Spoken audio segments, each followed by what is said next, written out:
Welcome to Autism Knows No Borders, a podcast where people connected to autism inspire change and build community. Together with the Global Autism Project, I'm your host, Rachel Harmon, a professional with over a decade of experience in the field of autism services, outreach, and advocacy. Have you ever been disappointed by the representation of autism in movies, TV shows, or other media? Or, on the other hand, have you ever resonated with some of the characters with autistic traits that you've seen on screen? If you've ever had one of these experiences, or both, or if you know someone who might have, stick around because today's episode is a roundtable discussion where we address the question, how can the entertainment industry improve the representation of autism? Featuring autistic self-advocates Andrew Bennett, Michelle Vinokurov, Corbin Havener, Mary Johnston, and Christina Casperson, and fellow members of our online global autism community, Ali Carbone, Cheryl Albright, TJ Laram, and Danielle Terrell. I'm sure you'll find this conversation as engaging as I did. Among other things, we talked about how movies like Rainman and other early representation of autism led to inaccurate stereotypes, the ethics of autistic characters being played by autistic versus non-autistic actors, implicit versus explicit autistic characters in shows like Extraordinary Attorney Woo, Atypical, and The Big Bang Theory, and the need to increase representation of non-speaking autistics. In this episode, discover what's possible when representation is accurate. And now, I present you the Global Autism Community. Hello, my name is Cheryl Albright. I am an occupational therapist, yoga therapist, autism sibling, as well as a skilled core alum. Great. Thanks, Cheryl. Danielle. Hello, my name is Danielle Terrell, originally from New York. I am a transition specialist, skilled core alum, and community moderator. Great. Corbin. Okay, my name's Corbin Havener. I live in Fort Wayne, Indiana. I'm a self-advocate, former community moderator, very fresh Skill Corps alumni, having been on this past October, last month's Team Kenya. Yay, Corbin. All right. Michelle. My name is Michelle Vinokurov. I'm an autistic self-advocate, and I work full-time as a behavior specialist. And on the side, I work as an RBT blogger and autistic advocate for an ABA company. Great. Thanks, Michelle. TJ. TJ Laram, BCBA and music educator from St. Cloud, Minnesota, recently transplanted just outside the Boston area.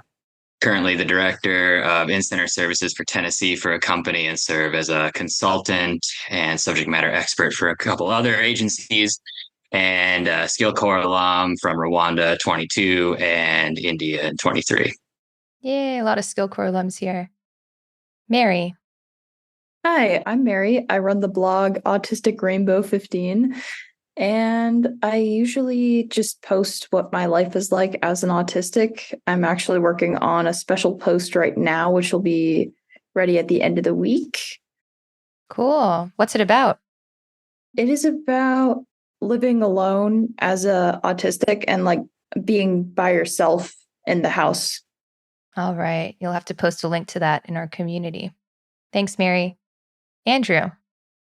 Hi, I'm Andrew Bennett. I live in Houston, Texas. I'm a board-certified assistant behavior analyst and transition specialist at community college out in Baytown on the east side of town. Skill Corps alum. Also, new creator and owner of Cooking Beyond Limits, autistic-owned online cooking class platform. So, yeah, congratulations, Andrew. Ali. Hi, guys. I'm Allie. I'm from Brooklyn, New York, originally from Long Island. I'm just a sister. I have 3 autistic brothers, all like super severe on the lower end of the spectrum. I don't have any like professional experience in it because it's, kind of my life. But I just went and wrote a book for siblings specifically. So that's why I've kind of been trying to get more into these conversations. Great. Happy you're here, Allie. And Christina. Hi, I'm Christina Casperson. I live in North Carolina. I'm a late diagnosed autistic.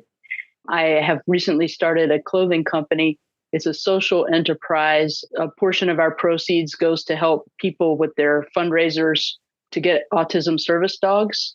And I also am drawing free commissions for families that are in the process of raising funds for their dogs.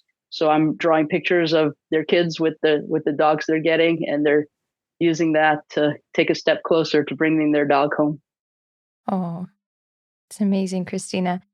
And also, Christina is a new member of our moderator team. So you might have been seeing her recently posting in the community, and she just jumped right in full force this month. So this month's theme, which is actually kind of leftover from last month, is the evolution of media representation. And although we did a roundtable before about representation in the media, I think what we want to focus on this time is more, how the perceptions of autism and awareness has shifted due to the media over the years. And this is including books and movies. So let's first start with, the early representation in the media. If you want to go ahead and unmute, you can talk about maybe a specific piece of media that was kind of like laying the foundation for what people know of autism.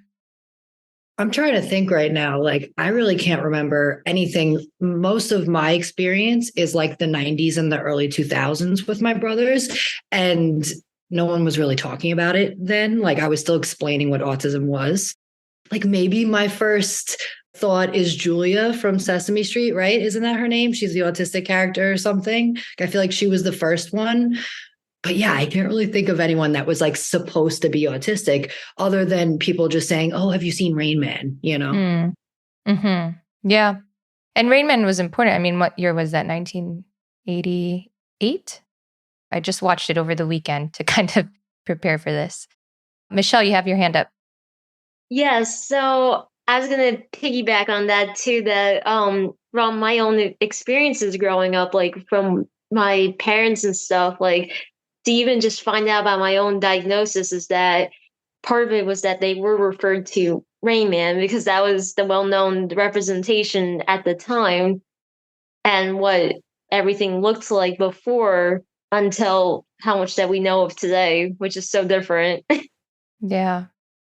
And what do you think were maybe some negative and positive effects of Rainman being that kind of first representation? Corbin? I mean, in a positive sense, yes. I mean, he was mathematic genius and skilled card counter, but it laid the foundation for a trope that it's unrealistic to expect anybody in general to reach up to. It's that if you're not great socially, if you're not maybe well-spoken, well, you can do this thing that's of intense value and useful to us, then hey, that's when we have a chance to celebrate you. Mm-hmm. Andrew?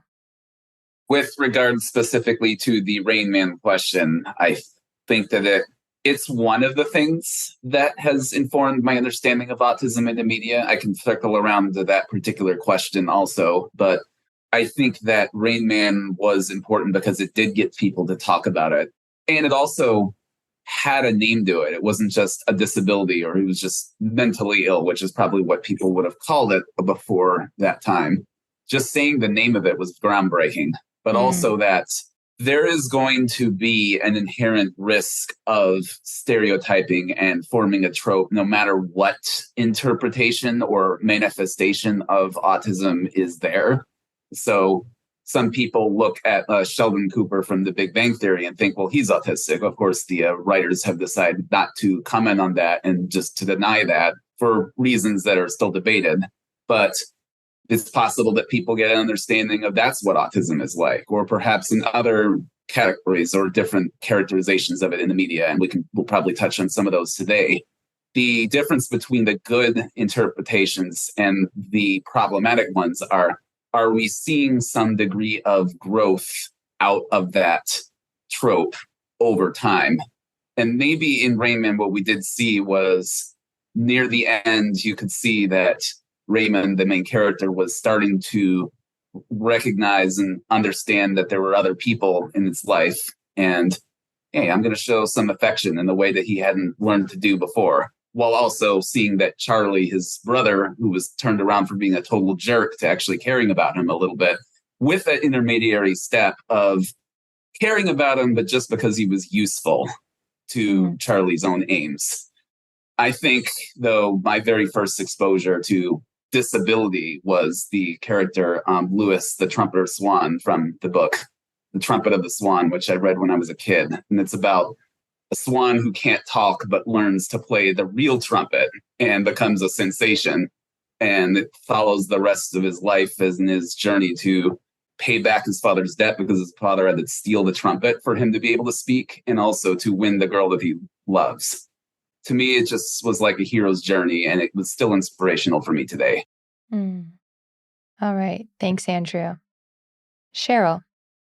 Piggyback off of what Andrew said, at least with Rainman, it got people talking, and it was right about the time that DSM gave autism its own category, because it fell under the MR umbrella, which is diagnostic terms we don't even use anymore. So at least it got people starting to talk. Now, my brother is nothing like Rainman. He's on the profound end of the spectrum and doesn't speak with his voice anyway. And so there was this, well, if that's autism, if we're out in the community, then what the heck is this?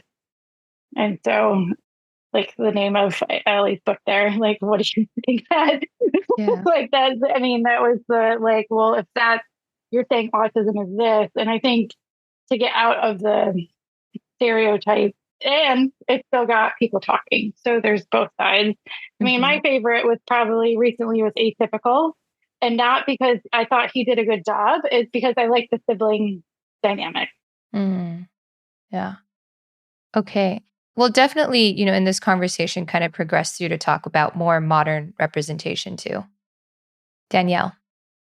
One thing that I always like to talk about if anyone brings up Rainman and having the conversation, because I think a lot of times it's around his traits, but I also like to say, well, think about the situation, and spoiler alert, but his brother didn't even know he existed because he was sent to an institution.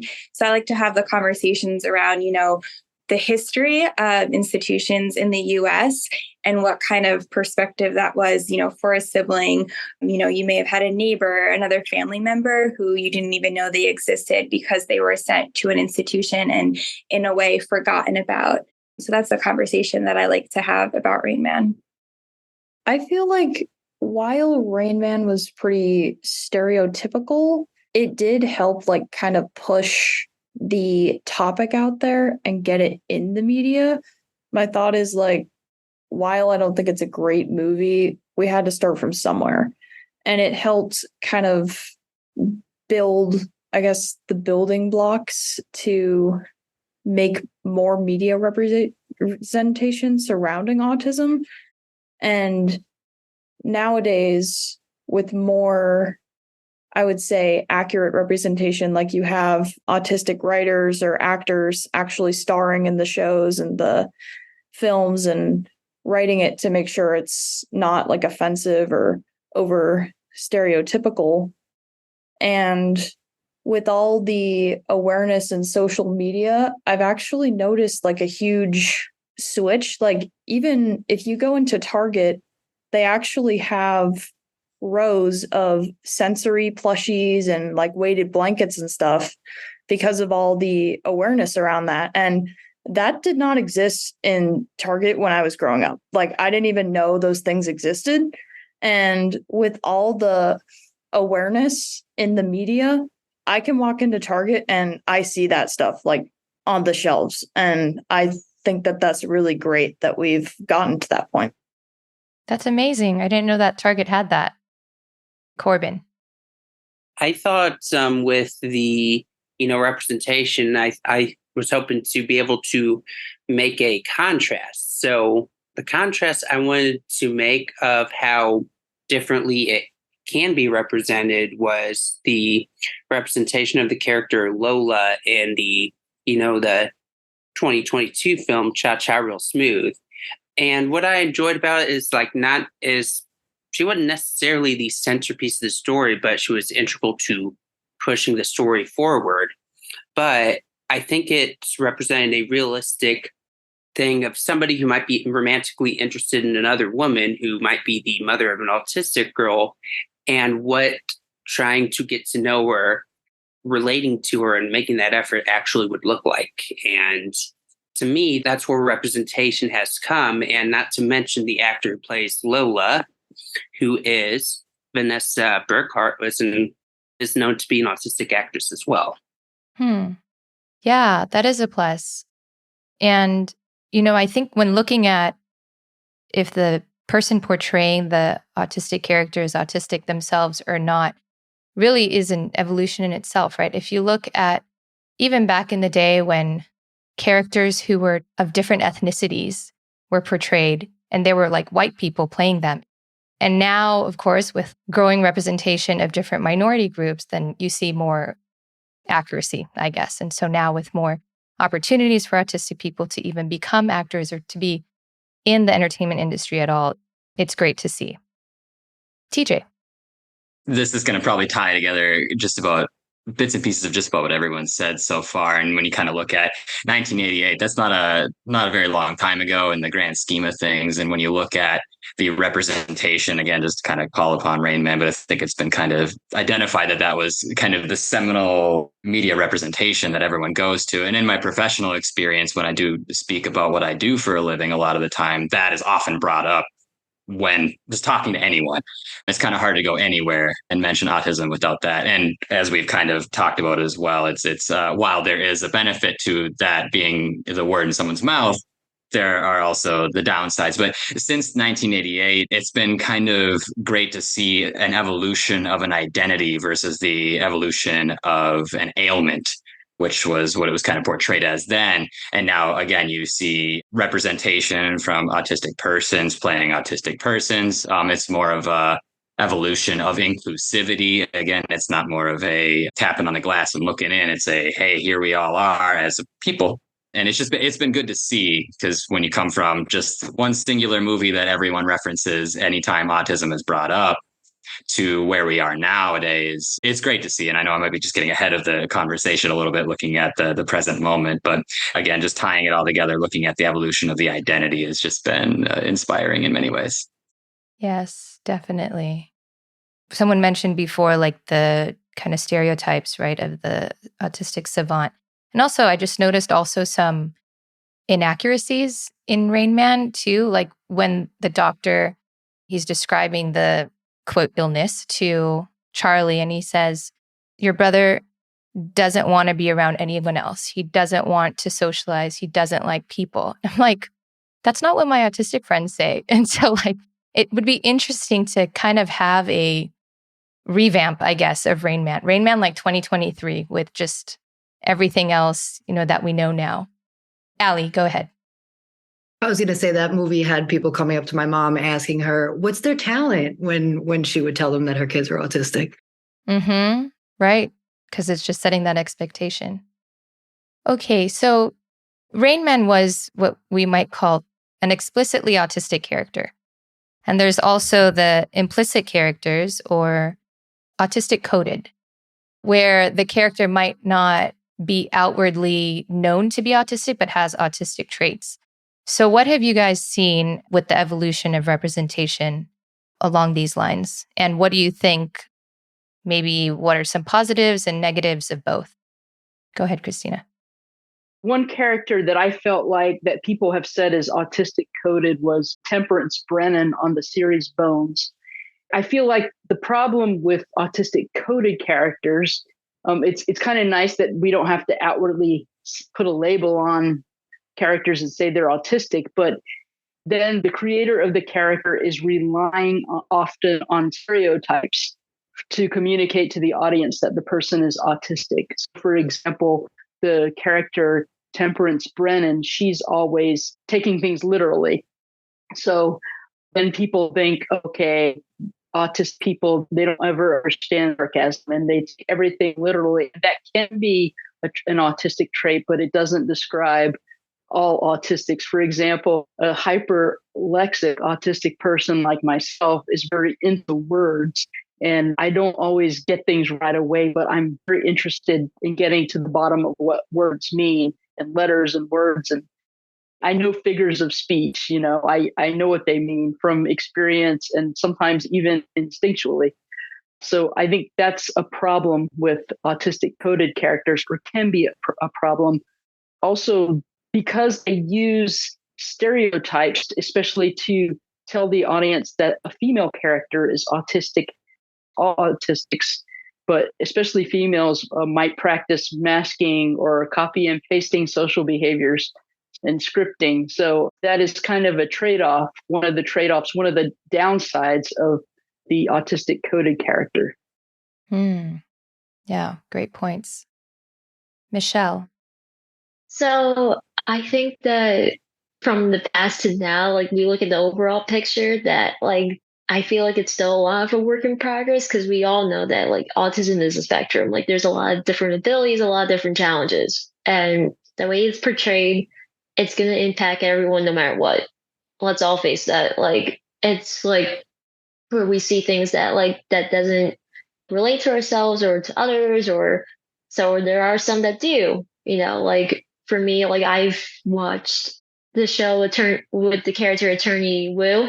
I love that show, especially like for me, that how it relates for me on that one is because of a girl who's really smart and like was able to pass like everything in school, which that's what happened with me. And then to the point where applying stuff in like workplaces and stuff can be tricky. And I've had those moments too. But like what's happening now, unlike the past, we're also, because of more of like our own voices are coming out, we have a lot more in the entertainment industry, that there's a lot more collaboration that's happening, where there are autistic consultants being invited on to collaborate on and everything. We all know, like, you may have heard with Dr. Carrie Magro, who's been consulting on a bunch of movies and shows. So I just want to say that, like, the entertainment industry is making that collaboration. It's really making a big difference of more accurate representation of our community. I don't know if everybody else agrees, but I think that there is a lot of changes that are happening. And yes, it's still a work in progress, of course. Yeah. Thanks, Michelle. Andrew. I think it's very helpful for us to delineate the differences between explicit and implicit, but also the way that it's understood perhaps by that character in the universe, as well as by context within that universe. So definitely there are explicitly autistic characters, such as the ones in Atypical and Extraordinary Attorney Wu nowadays. There's also the ones that are implicitly understood that may or may not have it, or that just have so many traits that it's like, even if they don't say, it's like you kind of know. And that could include Sheldon, even though the directors of the show don't want to identify him that way. It could also be that the character within that universe, in this case, Abed Nadir from Community, understands himself to be autistic, although he has not gotten an explicit diagnosis thereof. And you can absolutely see that in his encyclopedic knowledge of film and turning everything into film. And sometimes he does things with a genuinely great heart, and for a particular convoluted reason that can offend people because it's socially inappropriate.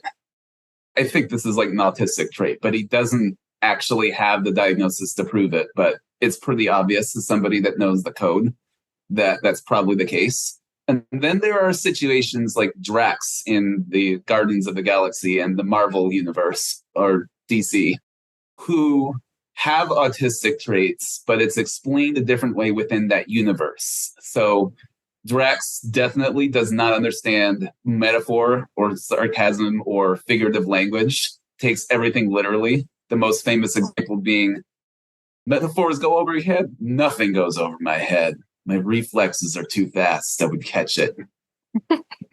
And it's explained within the MCU DC as his entire species just thinks literally. It's not saying autism as in that, okay, maybe autism could cross species, or of course there are different species other than humans in here, so that might be an example, and maybe highlighting the differences between neurotypicals and autistics, but just framing it in the sense of intraspecies difference. But it can be represented in a few different ways, and perhaps even raising awareness of autism through a subtle means like that. And it's also helpful for us to discuss characters or even personalities that have an act that, or a personality or traits of who they are or what they do that resemble autism and that can be beloved for that reason. Thanks. Mary? So I was going to say, like, with the trend of kind of noticing characters that aren't, I guess the right word is canon, like labeled as autistic or confirmed that they are.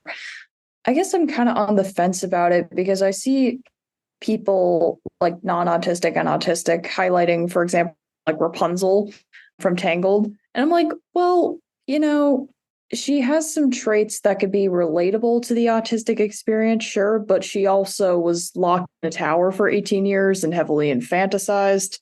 So, some of it I think is a little on the nose, and I'm like, yeah.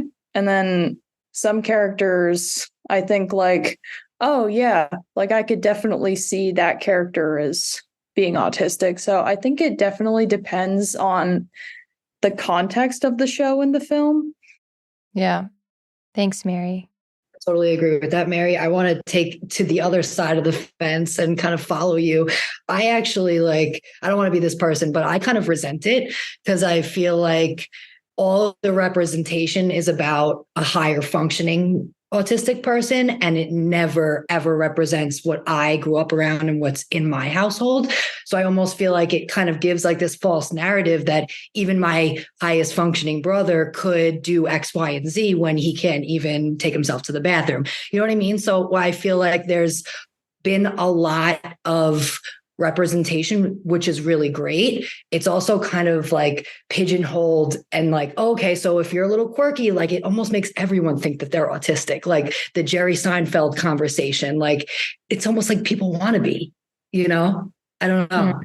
Yeah. The representation's great, but I think it's gotten to the point where it's also become like trendy at this point. And you can't just rely on the same running gag or the same like plot and idea and throw this person in the autistic box, whether they're canon or not, because you have like a funny, quirky character that they're like, oh, that person's autistic. And then, when it comes to actually autistic characters in the media, it feels kind of very one-sided. It's like they have to be either like super high functioning, gifted spectrum, or they have to be like very profoundly disabled. And it feels like they can't really have a middle ground. I never really saw any shows where they ever are like kind of in the middle. Hello, Rachel here again. Would you like to share your own perspectives by participating in roundtables like the one you're listening to?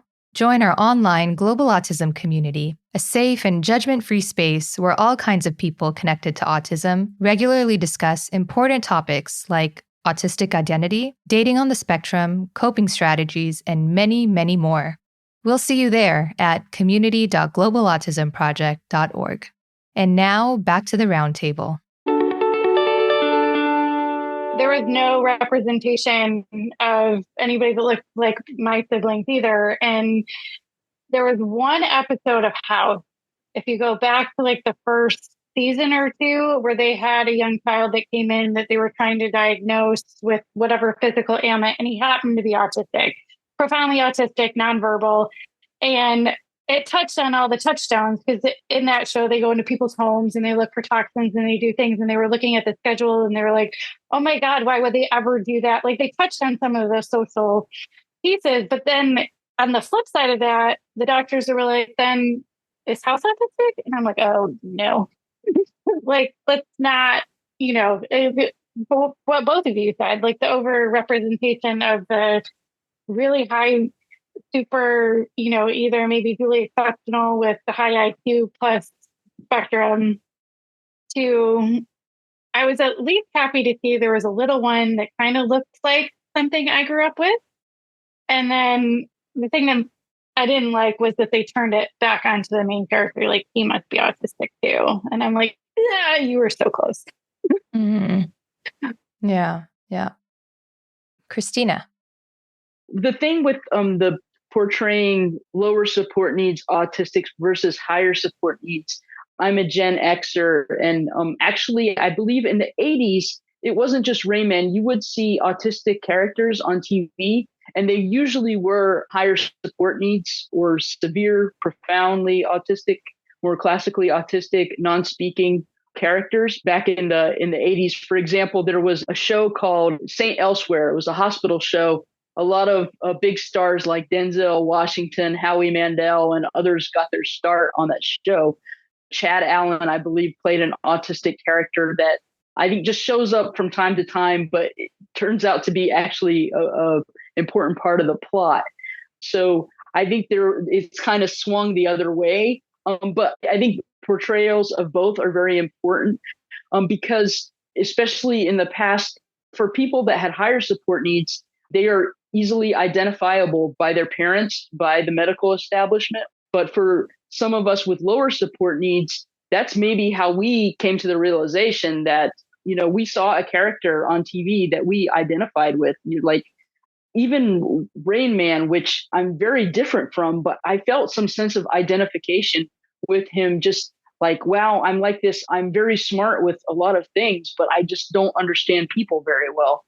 And then even more so identifying with characters such as the lady on Temperance Brennan on Bones, or some things that I identified with, like Attorney Wu. Like I don't identify with a lot of things with her, but there's one scene where she has a client that suffered a loss and she wants to comfort that person and doesn't know how.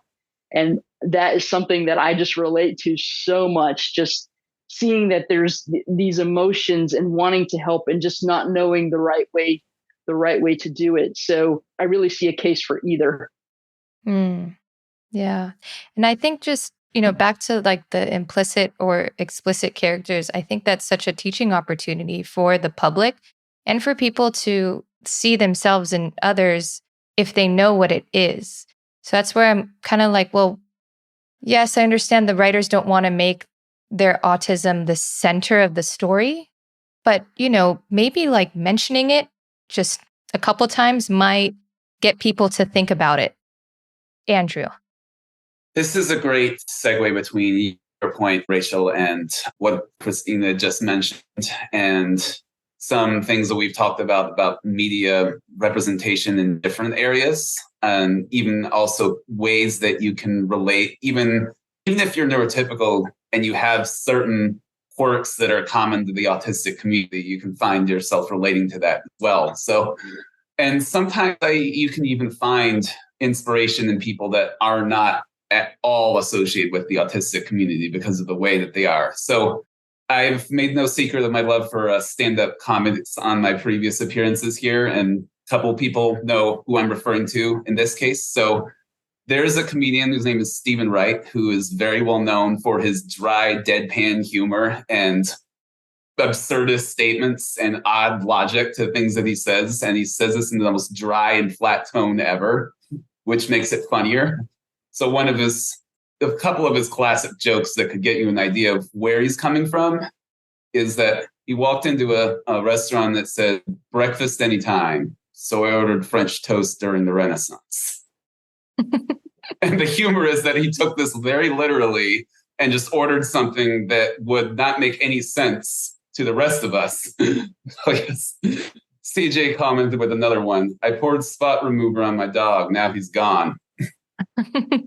So the humor is derived from realizing how Stephen interprets everyday situations and even common everyday things to create something really absurd, almost to some extent pointing out the absurdities of society or even the things in our life where we look at it and like, you know what, I wish I could make snarky comments like that.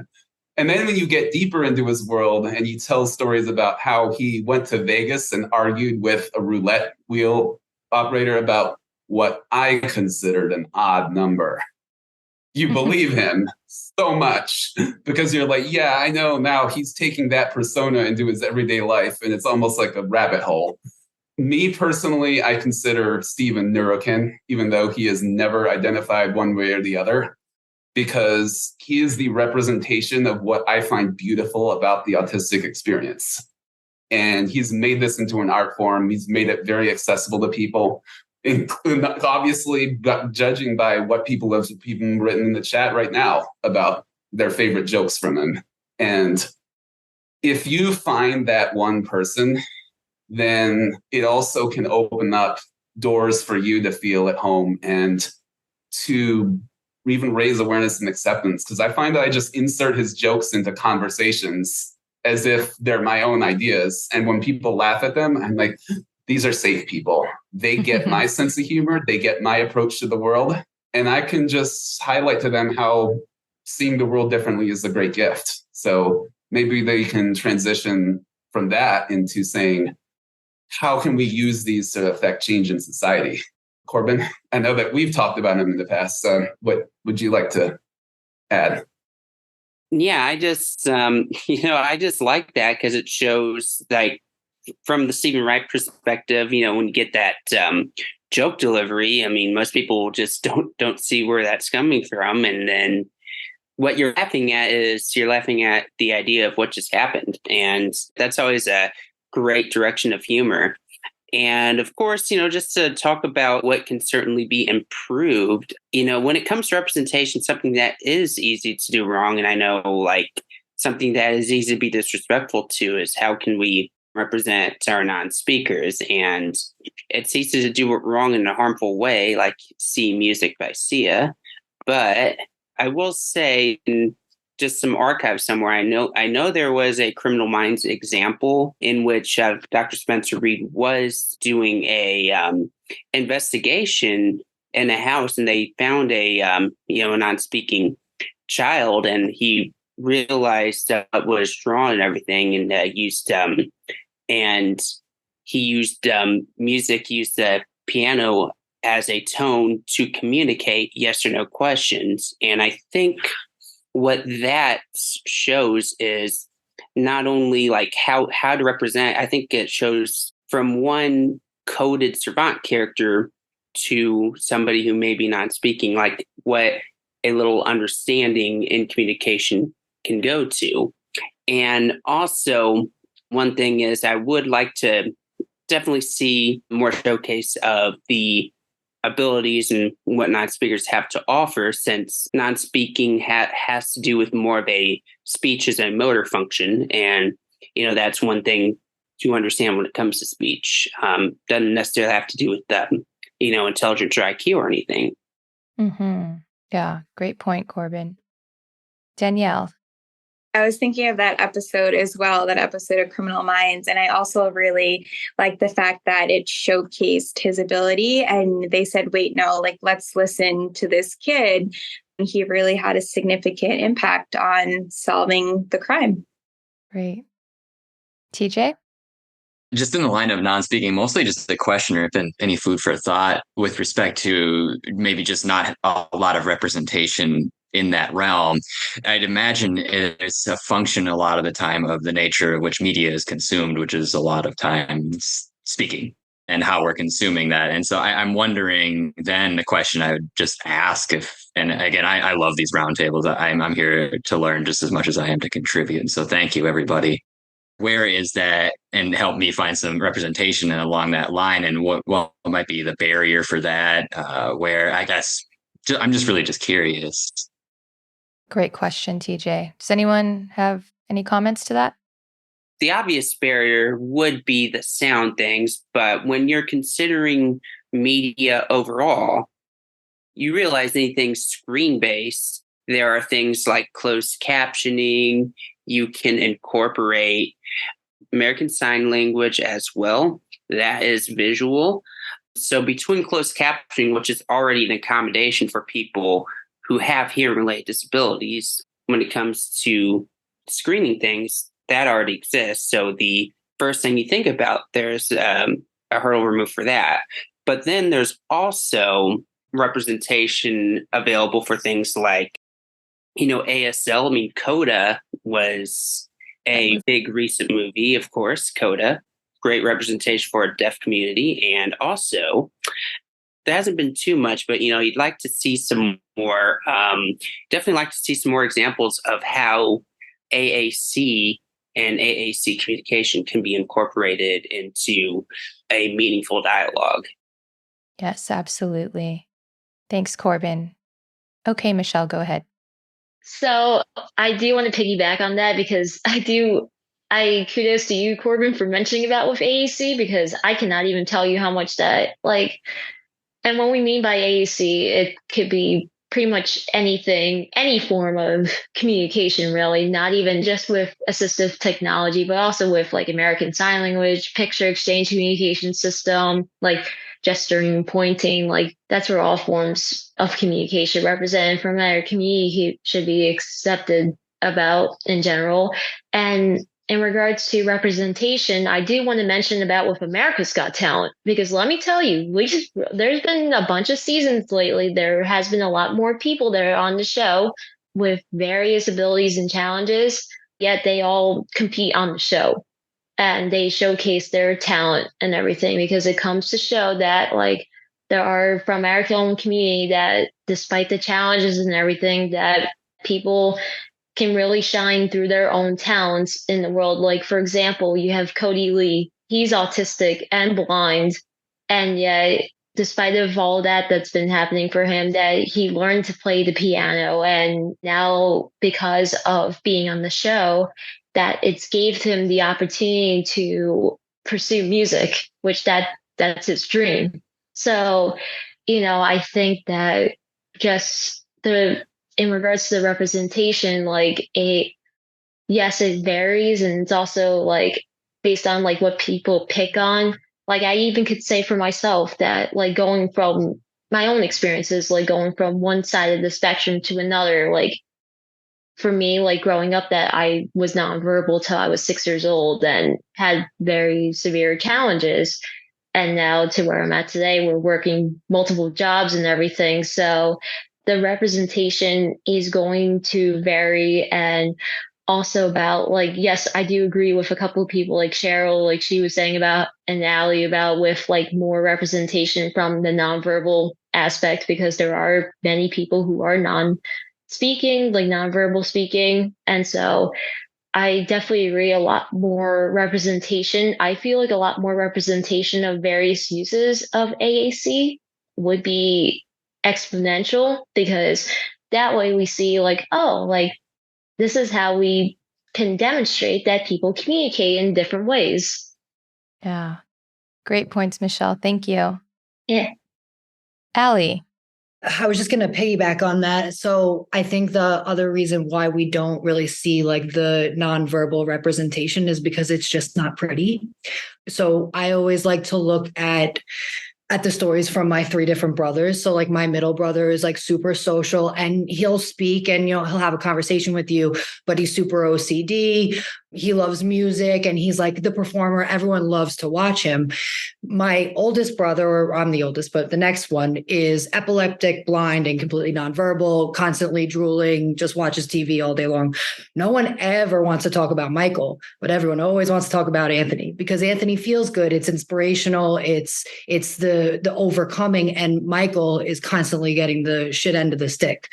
But I also feel those stories are still super important. You brought up Cody before about Americans Got Talent. And I always saw him and I was this is so interesting, because he seems he's almost the merge of my 2 older brothers, Anthony and Michael, kind of together. But he has that feel good part that Anthony has. And then he has the blindness and the nonverbal as Michael. So it would be nice if we could get around the idea of things don't always need to be pretty. We can kind of tell real stories too. Things don't need to be inspiring. People don't need to have a talent. They don't need to have, some things just suck and we can talk about them. Yeah, keep it real. Thanks, Allie. So to wrap up our conversation here, with sticking to the evolution and looking at the past and the present, What else do you guys want to see? What is the future of representation? You've already been mentioning representation of the non-speaking community. What else? What changes do you want to see in the industry? Cheryl? I think one of the biggest changes, even if they couldn't have the profoundly autistic actor, that they have like somebody on site like Dr. Carey or somebody just to make sure that it's a realistic representation. Mm-hmm. Yeah. So more consulting with people who have lived experiences. Michelle? As I've mentioned earlier, like there's definitely need to be more representation of different communication methods that are being used because, not everybody communicates the same way. So whatever it be through assistive technology or sign language or gesture pointing, but there's definitely need to be more of that just to show in other ways, like everyone communicates differently. Mm-hmm. Yeah. Danielle? Just overall, like more conversations just like this one, like that we're having this evening, more of the authenticity, more of the range, and having conversations across different settings. I mean, look at the media. We have TV, we have movies, books. Let's bring these conversations into more schools, hospitals, universities, and really have people talking. Yeah. Spreading that awareness. Christina? I mentioned it once before, but I would like to see more portrayals of masking and how exhausting that is. And it can be, and it's a game that many of us learn to play very early. And the thing is, once you've learned to play it, expectations rise that you will continue to wear that mask. And I would just like to see that portrayed more. Mm-hmm. Would encourage some more compassion too for people who might be interacting with autistic loved ones. Corbin. Okay. So before I make this point, I just want to make this thing very clear, and that is if you're a parent and are any sort of educator, however they communicate, do not post a video of a child having a meltdown or a difficult experience on the internet unless you can, in whatever form of communication that they have a clear consent from them. So that is one thing. Second of all, what you usually see, and something I would want to address, is when they trivialize the trigger for what a meltdown might be.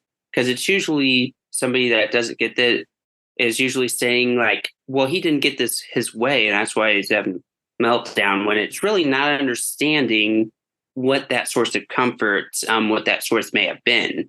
So there needs to be some better point of view to help people realize, no, they don't want to eat this because it literally feels like sandpaper in their mouth, or this ball makes them feel safe when everything around them's uncertain. Something that can take the viewer into the point of view to realize that a meltdown is not necessarily a trivial thing. These are things that in the moment are involuntary and are incredibly tough to handle it. And that we want to get to a world where people can stop looking at them in such a trivial way.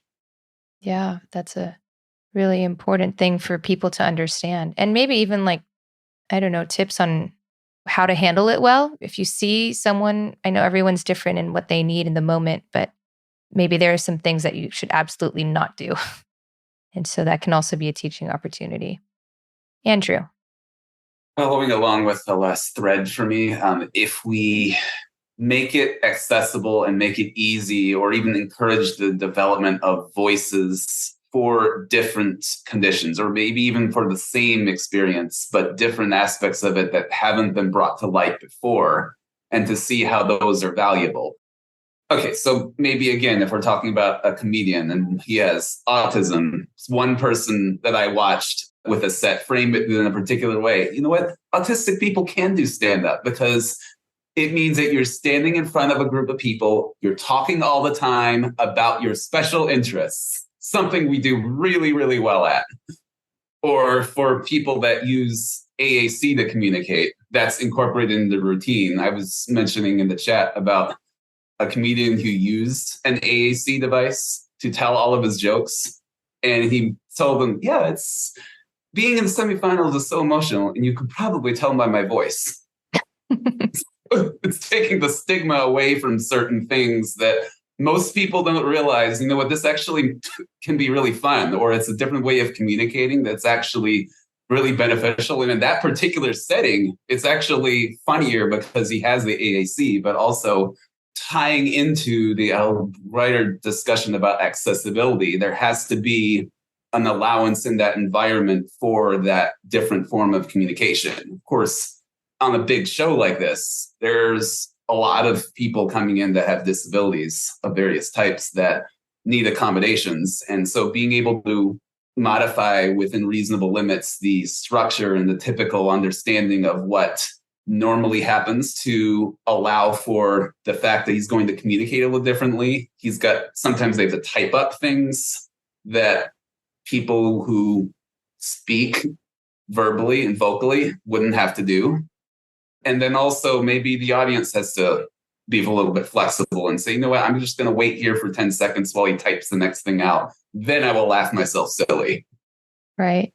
So if there's a wider discussion about accessibility, and it will allow those voices to come out, but it will also ensure that they are heard and that conversations open up about ways of communicating that we wouldn't have thought to have a conversation about.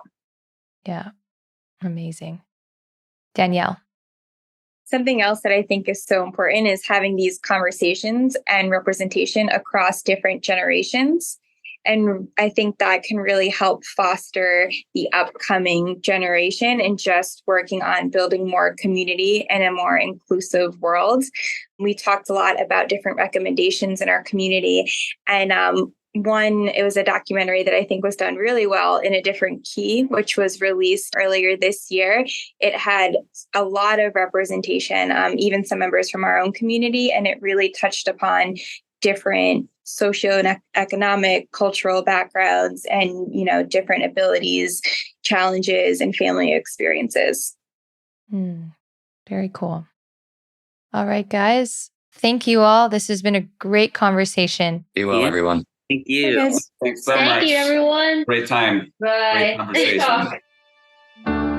Thanks for tuning in to Autism Knows No Borders. Are you a self-advocate willing to share your story and educate others? Or a professional seeking to hear directly from autistic voices and improve your practice? Or are you a family member hoping to support and empower your loved one? Whatever your connection to autism is, we'd love to hear your takeaways from this episode in our online Global Autism community, where hundreds of people from all over the world come together to support each other and know that they're not alone. Join us today at community.globalautismproject.org. Let's work together to transform how the world relates to autism. Thanks for listening. Take care.